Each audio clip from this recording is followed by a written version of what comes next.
She was always there. Front row, left side, seat 7B. Every Tuesday night for 8 years. And she clapped differently than everyone else. The rhythm was off, the timing wrong, a half second behind the rest of the audience, like an echo that couldn't quite catch up. David Letterman noticed her immediately. So did the crew. So did Paul Schaefer. But no one knew why. Not until a stage manager finally asked the question that should have been asked years ago. And when Letterman found out the answer, he stopped the show, walked off stage, and did something that would make a woman who had never heard a single word he'd said feel seen for the first time in her life. If you enjoyed the video, don't forget to subscribe, comment, and like it. It was March 15th, 2010, a Tuesday night. The Ed Sullivan Theater was packed as always, 400 people waiting for the late show with David Letterman to begin. Outside on Broadway, the marquee glowed against the New York City dark. Inside, the energy was electric. Tourists from Ohio, regulars from Brooklyn, college kids who'd camped out for tickets, everyone there for the same reason, to laugh with Dave. In seat 7B, front row left, sat a woman named Claire Martinez. She was 47 years old, with kind eyes and shoulder-length brown hair pulled back in a simple clip. She wore a blue cardigan and comfortable shoes. Nothing about her appearance stood out, except for one thing. When she clapped, she watched everyone else first. Her hands would come together a split second after the rest of the audience, like she was following their lead rather than the rhythm of the show. Claire had been coming to the Late Show for 8 years. Not every week tickets were hard to get, but whenever she won the lottery, she was there. Always the same seat when possible. Always with her best friend, Rita, who sat beside her and occasionally touched her arm, leaning in to whisper things Claire couldn't hear, because Claire Martinez was profoundly deaf. Had been since birth. She couldn't hear David Letterman's voice, couldn't hear Paul Schaefer's piano, couldn't hear the audience's laughter rolling through the theater like thunder. But she came anyway, because 8 years ago, Rita had convinced her to try. "You don't need to hear him to understand," Rita had said. "Just watch. You'll see." And Claire had watched. She'd learned to read Letterman's lips, to catch the cadence of his delivery, in the movement of his jaw, the arch of his eyebrow, the timing of his smirk. She'd learned when to laugh by watching the audience's face, their shoulders shaking, their mouths open wide. And she'd learned to love the show, not for what she heard, but for what she felt. On this particular Tuesday, Claire sat in her usual spot, hands folded in her lap, eyes locked on the stage. The warm-up comedian finished. The lights dimmed. The band started playing, at least that's what the vibrations in the floor told her. And then the curtain opened, and David Letterman walked out. The audience exploded into applause. Claire watched their hands, then clapped two half a beat late. As always, Letterman waved, grinned, took his seat behind the desk. He began the monologue. Claire leaned forward, her eyes never leaving his face. When his mouth moved in that particular way, the setup, the pause, the punchline, she watched the audience. When they laughed, she smiled. When they roared,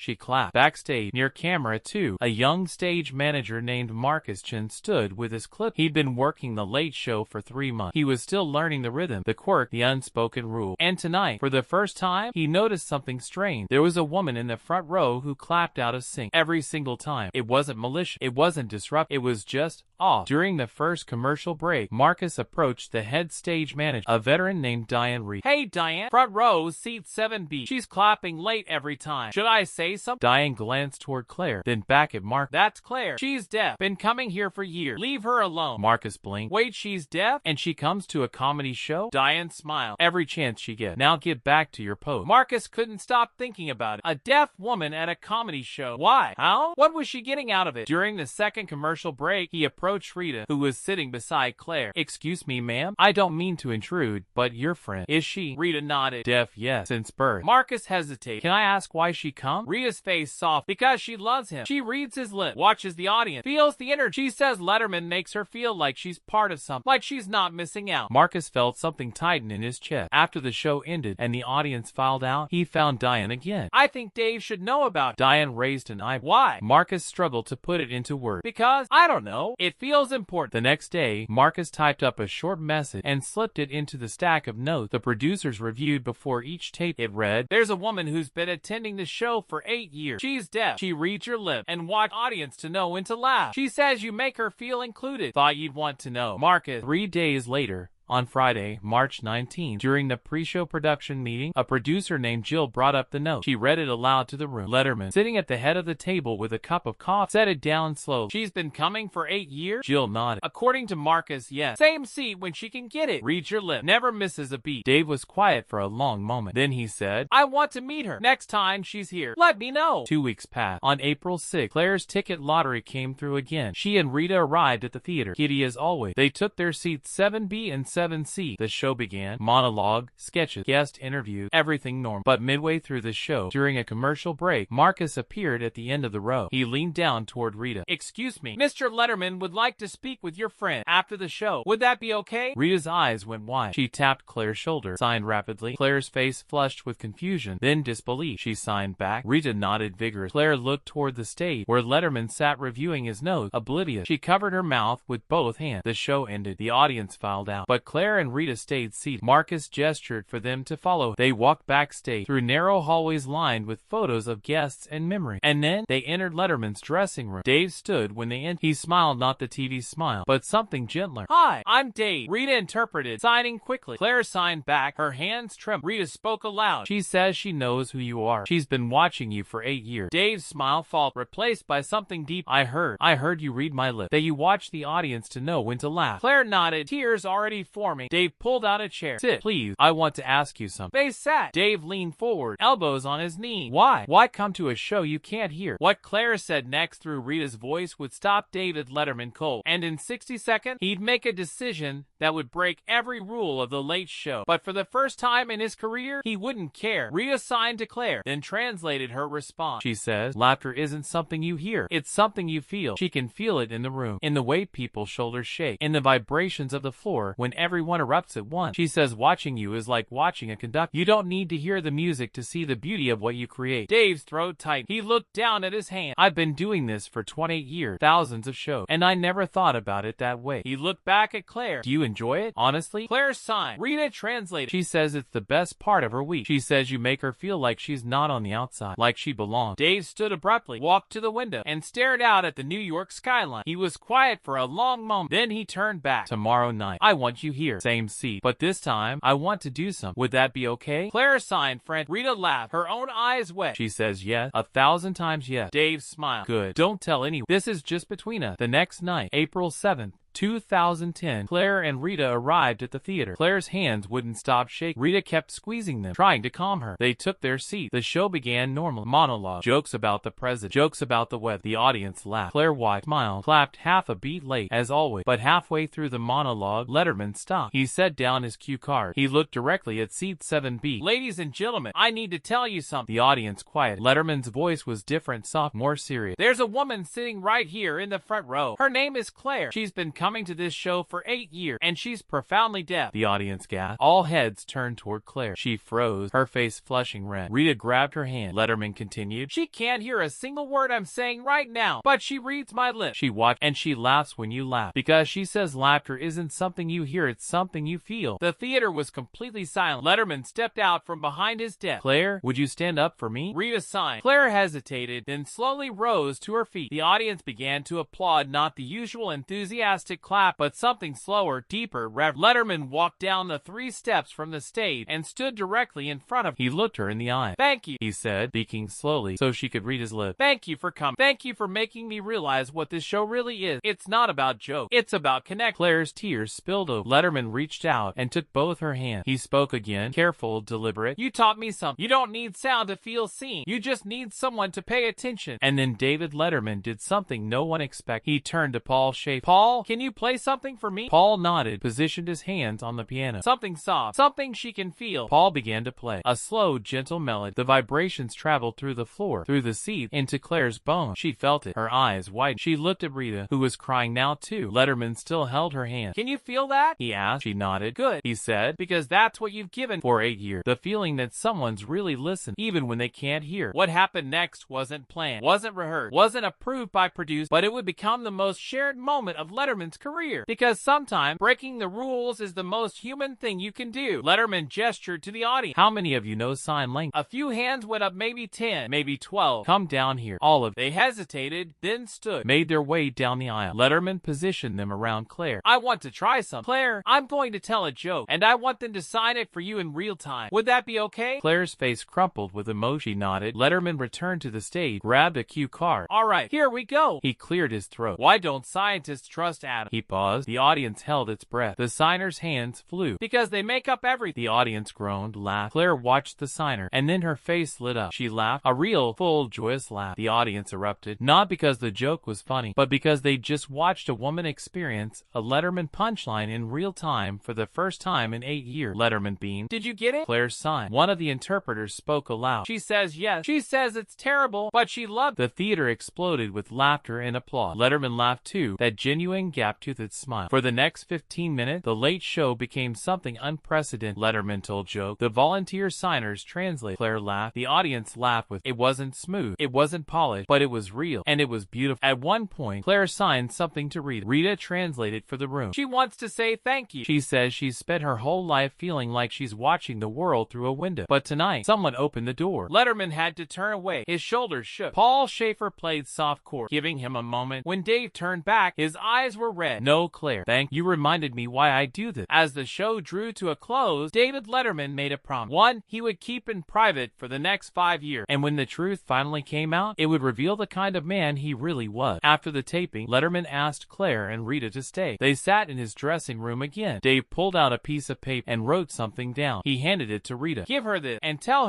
her I meant every word tonight. Rita read it. Her eyes filled with tears. She signed to Claire. Claire read the note. It said, Claire, you've been part of this show longer than most of my staff. From now on, you'll have tickets whenever you want. Reserved seat 7B. For as long as I'm here. Your family now. Dave. Asterisk. Claire sobbed. She stood, hugged Letterman. He hugged her back. This awkward, lanky man who spent his career deflecting emotion with sarcasm, holding a woman he just met and letting her cry into his shoulder. For the next 5 years, until Letterman retired in 2015, Claire Martinez had a standing reservation. She came as often as the lottery allowed, and sometimes more when Dave's assistant accidentally sent extra tickets. She was always in 7B, and every time, Letterman would glance her way during the monologue, catch her eye, and smile. But there was something no one knew. Every month, Letterman donated to the New York School for the Deaf in Claire's name. He never told, never publicized, just quietly wrote check. When asked why by his accountant, he said, because someone taught me to pay attention. This is me paying it forward. On May 20th, 2015, Letterman's final Late Show, Claire was there, front row, 7B. When Dave came out for the last time, he found her immediately. He walked down from the stage, knelt in front of her, and signed slowly and perfectly, but clearly, thank, I saw you. You saw me. Claire signed back. The interpreter nearby translated for the audience. You made me feel heard. Dave smiled, kissed her hand, and returned to the stage. As the credits rolled on his final show, the camera held on Claire, clapping right on time. After Letterman retired, a journalist asked him about the most meaningful moment of his career. He didn't mention presidents or movie stars. He mentioned Claire. She reminded me that connection isn't about words. It's about seeing someone, really see. When Stephen Colbert took over the Late Show, one of the first things Letterman told him, there's a woman named Claire. She's deaf. She'll come sometime. Always give her seat 7B.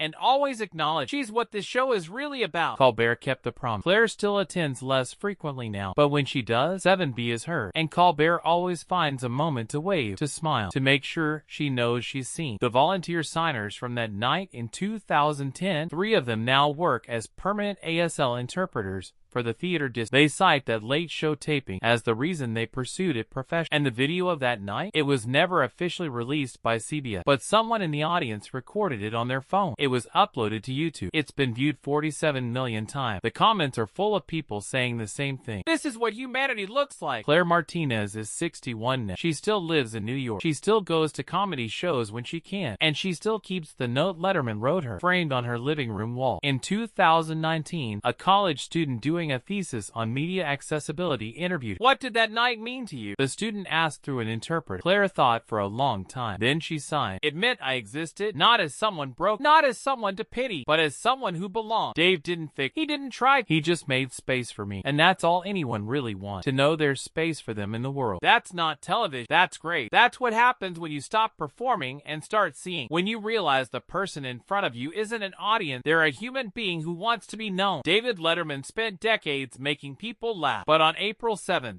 2010, he did something more important. He made someone feel seen, and in doing so, he reminded millions of people watching that the most powerful thing we can do is pay attention, to notice the person clapping off beat, to ask why, to make room. Claire Martinez came to The Late Show for 8 years to watch a man tell jokes she couldn't hear, but she left that one night having taught that man and the world something far more important. You don't need sound to feel seen. You just need someone willing to look. And David Letterman looked. Don't forget to subscribe, like, and leave a comment with your thoughts on the video. I always enjoy reading your feedback.